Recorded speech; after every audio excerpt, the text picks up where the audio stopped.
Good morning, I'm Zacharias. I'm the Senior Curator of Education and History at the Museum of Arts and Sciences.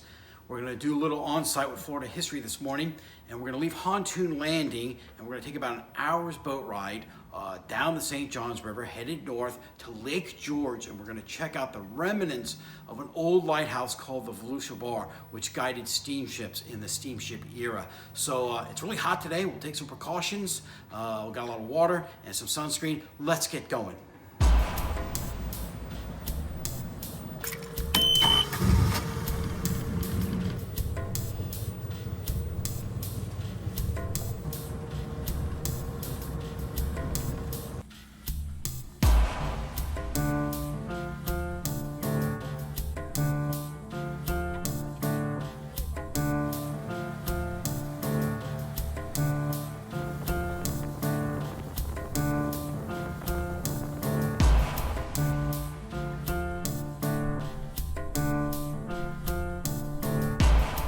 We're just south of Lake George on the St. Johns River. St. Johns River is pretty amazing. It's one of the major rivers in the world that flows north, about 310 miles long. It's about 11 to 14 feet average depth.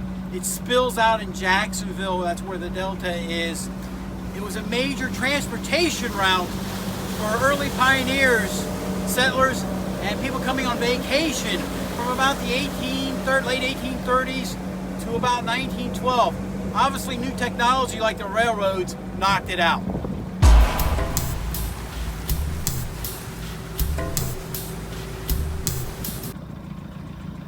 We're on the south end of Lake George on the St. Johns River now. The St. Johns River formed about 100,000 years ago initially. In its current form, you see it today, is about 6,000 years old. The south part of Lake George is very shallow. There's a lot of shoals. The lake is huge.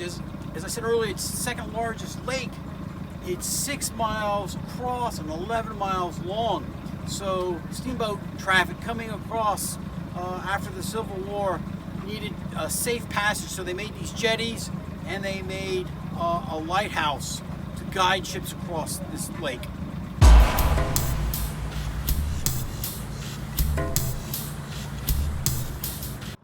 The Florida Bar Lighthouse was completed in 1886 and guided steamboats across the lake, thus avoiding the shallow shoals.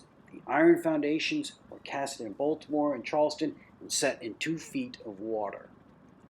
The construction of a wooden building in which the lightkeeper could live was placed on top of the iron foundation, and this was surmounted by a fourth-order illuminated lens. As this lighthouse guided vessels towards the jetties and the entrance of the river, it played a significant navigational role. A dependent population of 35 to 40,000 people lived south of the lake and relied on this safe passage to receive supplies.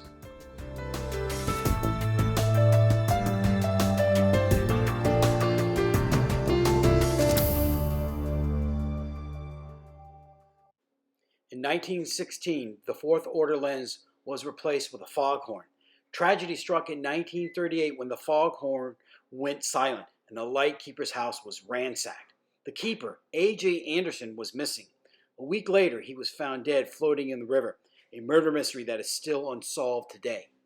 The Florida Bar ceased all functions in 1943. And tragedy struck again in 1973 when vandals burned the historic structure to its iron foundations.